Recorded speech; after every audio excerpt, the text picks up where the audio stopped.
Now, joining us for analysis post the Department of Water and Sanitations media briefing is Yaa Ngonyama. She's a water expert from Frost Sullivan. Good afternoon, Ms. Ngonyama. Thank you very much for joining us on the program. So the minister has again today reiterated that what the municipalities of Gauteng are dealing with is self-inflicted. She took the media through the figures of a Johannesburg that consumes 279 litres per person, which is, of course, 60% above the world average of 173 litres per person each day. Your views on this? Well, I mean, as the minister had stated, the consumption in Johannesburg is quite high. Of course, it's a lot of the times being driven by the fact that it is it's the largest economic area in the country, and there's a lot of population growth that has happened in the last couple of years.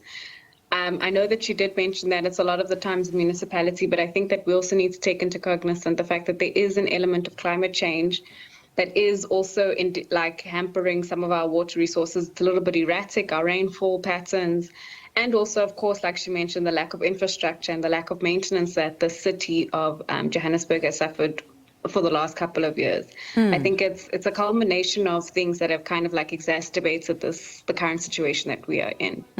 Now, Ms. Ngonyama, the minister again made the call for residents to use water sparingly, a sensible call, of course, but there are still those who hold the view that the greater emphasis must be placed on municipalities' failure to plan for the rapid growth in population in Johannesburg that you speak of, and the failure to deal with non-revenue water, which is, of course, a low-hanging fruit, as some say, because all you do is just start by addressing water leaks.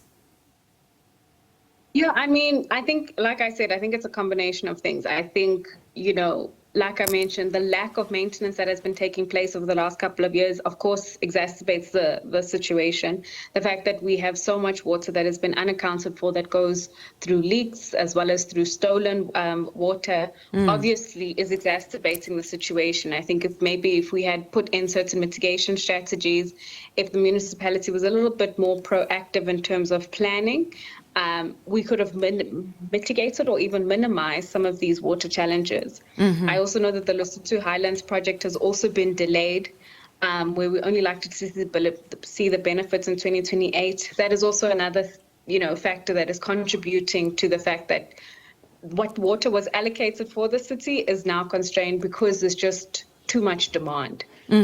Now, when you speak of the Lesotho Highlands Water Project, with that phase 2 going to be complete in 2028, we've heard of the 400 cubic meters that will come in. Will this now rid the Johannesburg specifically of its water woes? Beyond this point, will we now no longer have this issue? I don't think it'll get rid of the problem. I think, of course, it'll supplement the current supply of water. But I think we need to understand that, population growth is going to continue. The whole country, the whole region in terms of Africa is forecasted to have an increase in population growth over the next 10 years.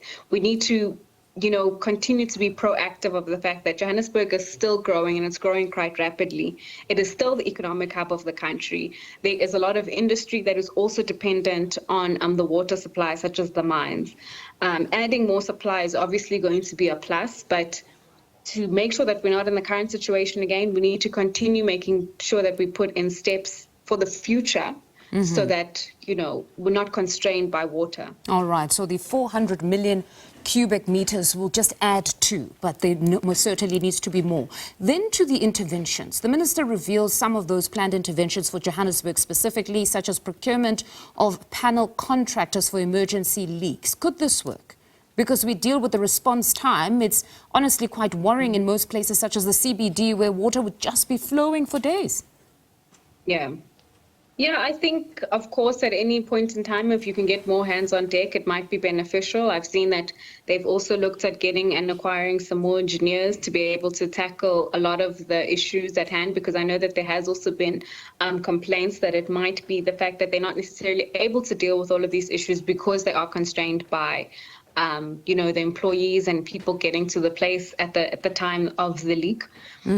So I'm sure that, if it's mobilized properly, planned effectively, more hands could be beneficial. If, like I say, if we are resourceful and we are, we're not just making people come and, you're just making people sit and you're not necessarily putting people to work where we need attention. Yeah, we also heard of the throttling of water between 9 p.m. and 4 a.m. Would this assist in any way, given that people would naturally be asleep at that time? Are we missing something here insofar as that is concerned as an intervention? I think throttling the water can help, but I think one of the biggest things as well, in addition to making sure that we're maintaining our infrastructure, is also changing the public's perception. As you have mentioned, the consumption within Johannesburg is extremely high. During this period where we're trying to kind of like make sure that our dam levels are back up from 30%, I think the general population can also do a lot to reduce their consumption. I think, it also has to come down to the residents of the area where we take the matters into our own hands as well, to assist at least in terms of like making sure that our dams are actually filling. So throttling the water definitely can help, but I think a lot of the times a big help will be from us, the residents, reducing our consumption altogether. All right. Yaa, thank you very much for joining us on The Full View. That's Yaa Ngonyama, water expert from Frost Sullivan. All right, let's quickly.